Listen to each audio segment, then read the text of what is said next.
cukup dikenal di Bali yang lain. Kalau saya lihat dari sisi adalah produktivitas Kopiko itu sangat hebat ya. Dia menulis ratusan judul, bahkan ada yang kita menang. Itu tadi Laut Selatan, beberapa di Sumatera Kalimantan. Tahun berapa? Itu sekitar mungkin sekitar tahun 80-an.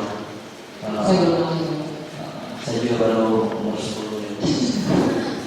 Mungkin mas saya juga mau beritahu.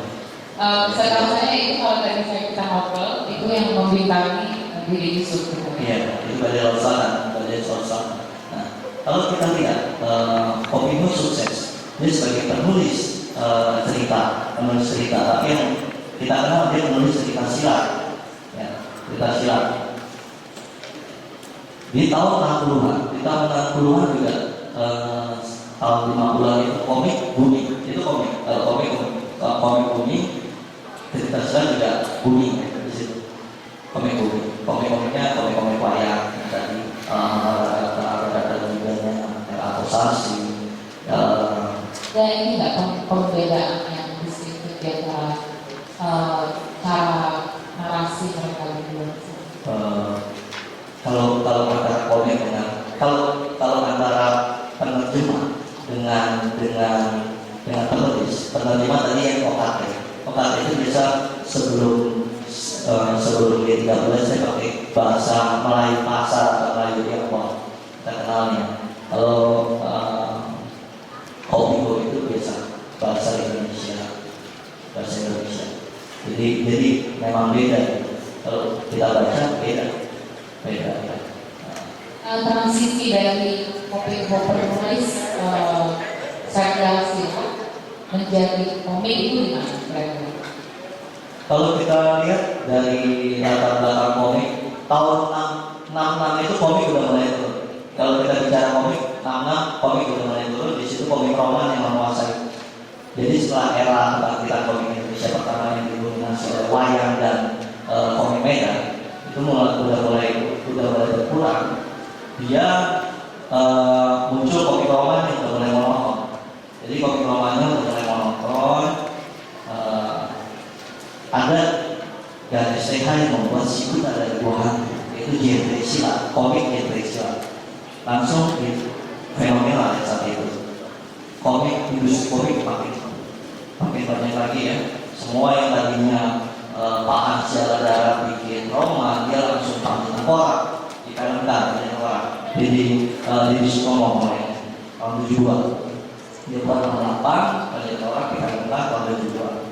Kemudian Pak Jahir tadinya Roma, dia pindah ke Jakarta Sembung yang bergolong yang top, Jakarta Sembung yang bergolong. Kemudian itu yang bikin era kebangkitan.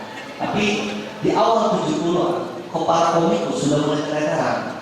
Karena komik itu selain gambar juga ada cerita.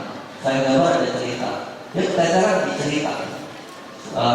Mereka mulai mencari siapa sih yang buat cerita silat terus. Ketemulah nama Kopiko. Dengan persediaan Kopiko, salah satu penerbit di Jakarta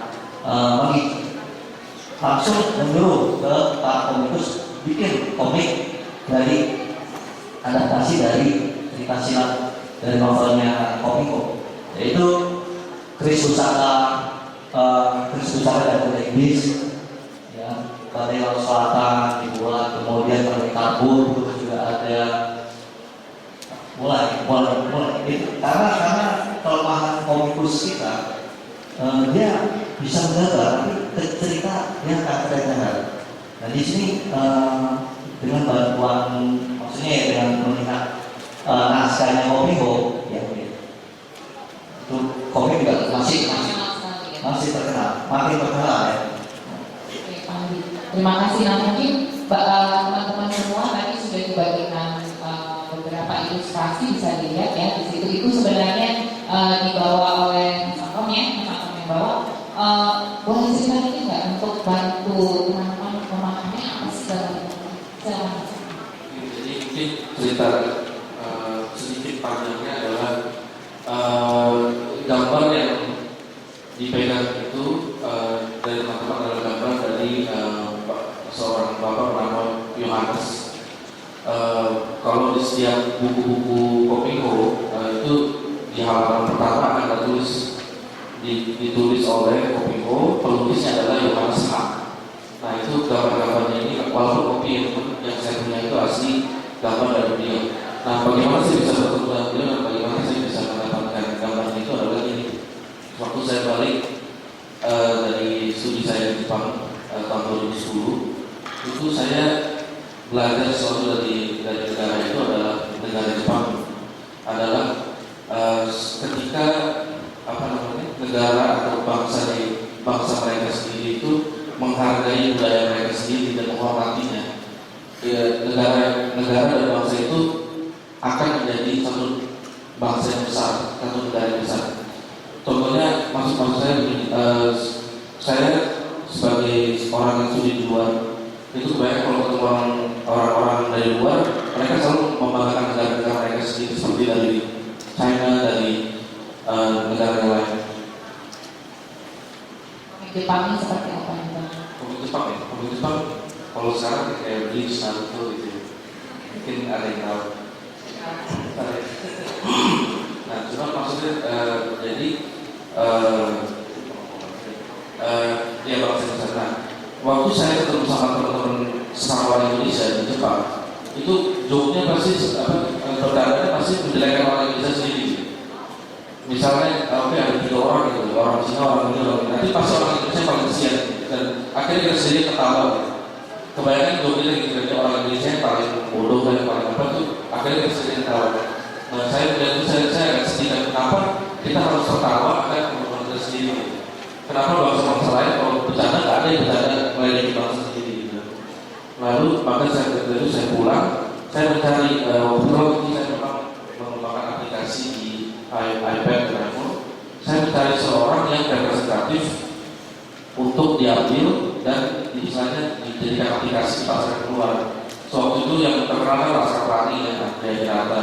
Tapi yang penting saya belum ada nama, saya kontak beliau dari Balfes, ya udah saya pas akhirnya saya melakukan kontak dari ibu saya bahwa ada orang namanya Kopingho ini ada Pak Bun itu dia punya Pak Bun Gunawan ya, adalah ahli warisnya mau ketemu nggak? Terus akhirnya saya oke, ternyata harus ke Solo. Saya ke Surakarta 1 hari, nggak tahu jauh juga gitu. Akhirnya ke Surakarta, pas lagi negosiasi sama Pak Bun untuk minta rights-nya. Pak Bun bilang, kamu kan anak muda, kenapa nggak bikin komik aja gitu? Terus saya bilang, tapi saya nggak bisa gambar. Oh saya kenalin deh, jadi pas si Pak Yohanes saya tinggalnya dekat gitu. Nah pas ke Pak Yohanes ceritanya lucu, beliau datang, lalu saya tanya Pak, Bapak bisa gambar? Beliau ini lucu ya, orangnya simpel sekali, umur 85 tahun, tidak punya handphone, tidak punya fax, dan pasti tidak punya komputer. Jadi hanya ada telepon di rumah. Jadi berdua orang sepuluh sekali mau kontak dia itu harus dia ada di rumah, saya telepon baru diangkat, baru bisa berhubungan. Jadi kita ngobrol-ngobrol, kita bilang oke, saya hanya bisa gambar satu hari 1 lembar seperti yang di tangan itu. Lalu saya bilang berapa Pak satu satu lembar? Kalau dia mikir-mikir sekian rupiah gitu ya. Kan saya udah lama di Jepang, saya nggak tahu nawar. Saya bilang aja, yaudah kalau gitu Bapak bisa kirim ke setiap hari Jumat, kirim ke Jakarta melalui Tiki karena dia nggak ada komputer, dia pakai Tiki nggak ada email. Pas saya bilang begitu, dia pikir lagi, tambah dong, tambah 10.000. Jadi sekian rupiah tambah 10.000, ya udahlah sekarang hasil juga. Ya udah akhirnya jadi seperti itu, jadi berjalan. Jadi gambar-gambar yang ada di tangan Anda sekalian itu adalah gambar hasil tangan memakai pensil dari Pak Yohanes. Luar biasa. Ini baca novel Kopingho lalu digambar, ilustrasikan per hari, setiap hari Jumat kirim melalui Tiki. Ini kalau teman-teman mau download gimana caranya bisa di Ya, jadi dari situ kita scan, kita sudah buat di mungkin di App Store atau bisa dicari.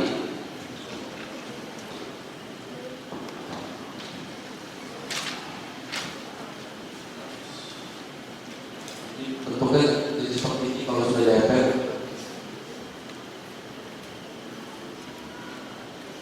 Jadi mendigitalisasikan Kominfo. Jadi karya-karya Pak Yohanes dengan naskahnya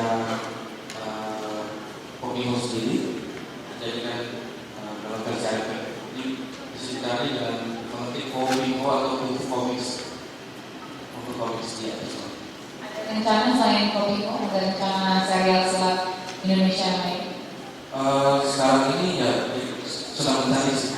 Kita cara saya kalau bisa memang cerita-cerita seperti ini, dan ini sudah diterapkan dalam bahasa Inggris, memang minggu nasional ini supaya kita jangan hanya mengangkat produk luar negeri atau orang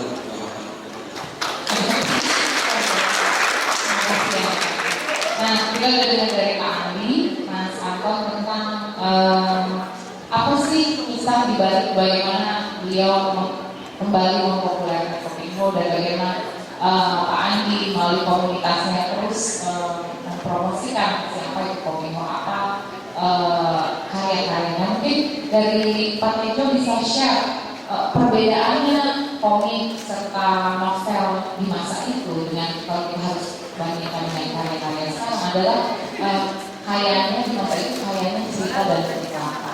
Mungkin bisa share kepada hadirin di sini, teman-teman di sini, apa sih yang menjadi keunikan dan kekhasan dari karya atau tokoh-tokoh yang dibuat oleh Kominfo? Ya kayak tadi aku bilang, kenapa saya dekat dengan beberapa karya Kominfo karena dekat sekali dengan wayang, dengan dunia saya sejak anak-anak. Misalnya saya sudah sejak anak-anak itu nggak percaya sama doa. Bagi saya doa itu adalah kerja. Kalau saya berdoa supaya nanti sampai Semarang sore ya saya harus ke bandara.